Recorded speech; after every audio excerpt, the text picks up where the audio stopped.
Hello दोस्तों, कैसे हैं आप सब लोग। स्वागत है हमारे इस यूट्यूब चैनल पे। जैसा कि आप लोग को पता है कि अभी हाल ही में टेक्नीशियन, एनटीपीसी, लोको पायलट और भी अन्य एग्ज़ाम हुए थे, जिसमें एनसीईआरटी साइंस से काफ़ी मात्रा में क्वेश्चन पूछे गए थे। और मैं एनसीईआरटी का नोट्स बनाया था। मैंने सोचा कि क्यों ना आपसे इसको शेयर किया जाए। आपसे बताता चलूँ कि जो कि एनसीईआरटी से लाइन बाय लाइन क्वेश्चन आपके हर एग्ज़ाम में, जैसे कि टेक्नीशियन हुआ या लोको पायलट हुआ, उससे पूछा गया था। लाइन बाय लाइन जितने भी क्वेश्चन दिए हुए हैं, जितने भी केमिकल रिएक्शन दिए हुए हैं, जितने भी उसमें डिफिनीशन दिए हुए हैं, सभी से क्वेश्चन बनाया गया था पेपर में। और चलिए हम कुछ यहाँ पे जो कि इम्पोर्टेंट क्वेश्चन को समझते हैं। और आप देख सकते हैं क्लास 10 का जो पहला चैप्टर है रासायनिक अभिक्रियाएँ, उसमें से आप इसको देख सकते हैं, मिला भी सकते हैं। इसमें जो भी मुझे इम्पोर्टेंट लगा है उसको मैंने लाइन बाय लाइन लिखा हुआ है, अच्छे से नोट्स बनाया हुआ है। तो आप इससे आप अपनी तैयारी को और आसान कर सकते हैं। तो चलिए मैं आपको बताता हूँ।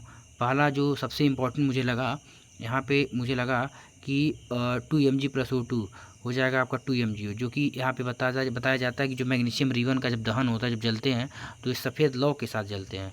यहाँ पे सफ़ेद लौ के साथ जलते हैं और वे जो है श्वेत चूड़ में परिवर्तित हो जाता है। जो कि श्वेत चूड़ यहाँ पे आपको ऐसे याद करना है, जो कि एकदम एनसीईआरटी से लाइन बाय लाइन क्वेश्चन पूछता है। और आजकल के यूट्यूब वाले हैं, बस पैसा लेके जो भी है बच्चों से पेड क्लास में पैसा लेके उनको पढ़ाने की कोशिश करते हैं। और यहाँ पे आपका लिखा हुआ है मैग्नीशियम ऑक्साइड।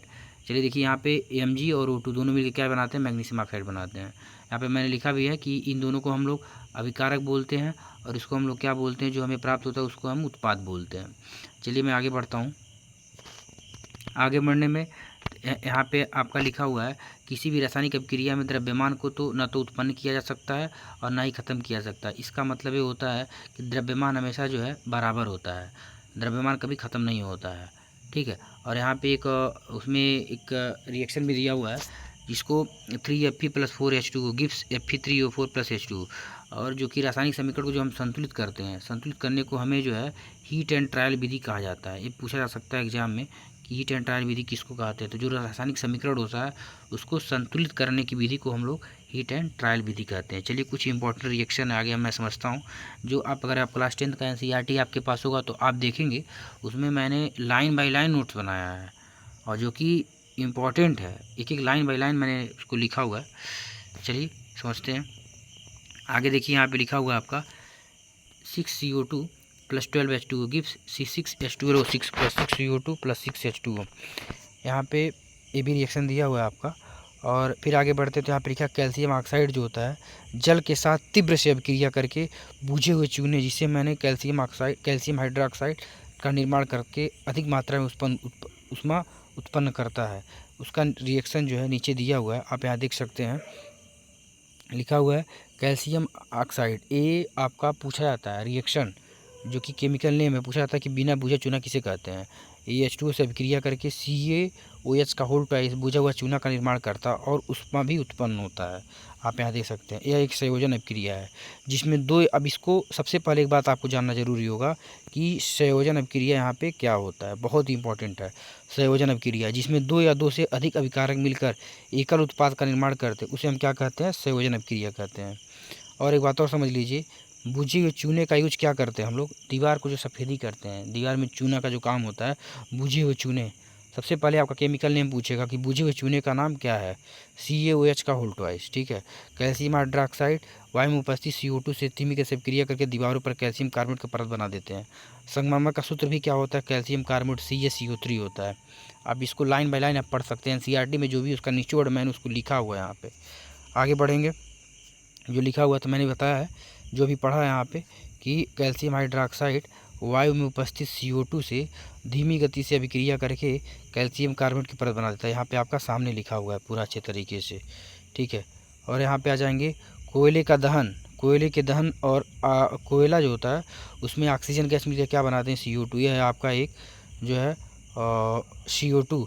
और यहाँ पे H2 तथा O2 गैस मिलकर जल का निर्माण करते हैं, हाइड्रोजन गैस मिलते हैं और ऑक्सीजन मिलकर जल का। देखिए यहाँ पे दो जो कार्बन और ऑक्सीजन मिलकर CO2 बना रहे हैं, संयोजित हो रहे हैं, जुड़ रहे हैं। ठीक है। यहाँ पे हाइड्रोजन और ऑक्सीजन मिलकर 2H2 बना रहे हैं। ठीक है। फिर नीचे आते हैं, जिन अभिक्रियाओं में उत्पाद के निर्माण के साथ साथ उष्मा भी उत्पन्न होता है, जिसमें आपका उष्मा निकलता है, उसको हम लोग उष्मा क्षेपी रासायनिक रिएक्शन भी कहते हैं। ठीक है, प्राकृतिक गैस का दहन एग्जाम्पल में पूछेगा, केमिकल आपको संतुष्ट करने के लिए देगा। ठीक है, जो भी केमिकल नेम होंगे, जो भी उसमें बना होगा, उसको आपको संतुष्ट करने के लिए देगा। CH4 methane plus oxygen gives क्या हो जाएगा, CO2 गैस के रूप में निकलता है। हाइड्रो 2H2O प्लस ऊर्जा। ठीक है, चलिए आगे बढ़ते हैं। अब यहाँ पे लिखा हुआ है कि ग्लूकोज हमारे शरीर में कोशिकाओं में उपस्थित O2 से मिलकर, पूछा जाता है कि ग्लूकोज हमारे शरीर में किससे मिलकर हमें ऊर्जा देते हैं। तो O2 से मिलकर हमें क्या करता है, ऊर्जा देता है। यहाँ पे याद करने वाली बात है, O2 से मिलकर ऊर्जा देता है। ठीक है, आगे बढ़ेंगे तो यहाँ पे लिखा हुआ है साग सब्जियों का विघटित होकर कंपोस्ट भी ऊष्माक्षेपी अभिक्रिया का उदाहरण है। पूछेगा जो साग सब्जियाँ होती हैं जब ये विघटित हो जाती हैं तो किसकी उदाहरण है। यहाँ पे सबसे अच्छा एग्जाम्पल है ऊष्माक्षेपी अभिक्रिया का उदाहरण है। अब यहाँ पे देखते हैं सबसे अच्छा एक इम्पॉर्टेंट आपका लिखा हुआ है 2FeSO4 गिव्स, जब टूटता है ऊष्मा पाता है तो टूटता है, किस में टूटेगा, Fe2O3 जिसको हम लोग फेरिक ऑक्साइड कहते हैं, plus sulphur SO2 plus sulphur dioxide plus SO3 sulphur trioxide भी बोलते हैं इसको। आगे बढ़ेंगे, इस एकल अभिक्रमण टूटकर छोटे छोटे उत्पाद बनाते हैं जिसे मैं वियोजन अभिक्रिया कहते हैं। जब एक अभिक्रिया जो एक अभिक्रमण जो होता है वो टूटकर छोटे छोटे कई उत्पाद बनाता है तो उसको हम वियोजन अभिक्रिया कहते हैं। ठीक है दोस्तों, जैसा भी आपको ये वीडियो लगा हो तो आप अपने दोस्तों के पास शेयर करें। आपको कोई भी पेड कोर्स लेने की ज़रूरत नहीं है। आप जितने भी रेलवे एग्ज़ाम होते हैं उसको NCERT को बेस मान के क्वेश्चन को पूछा जा रहा है।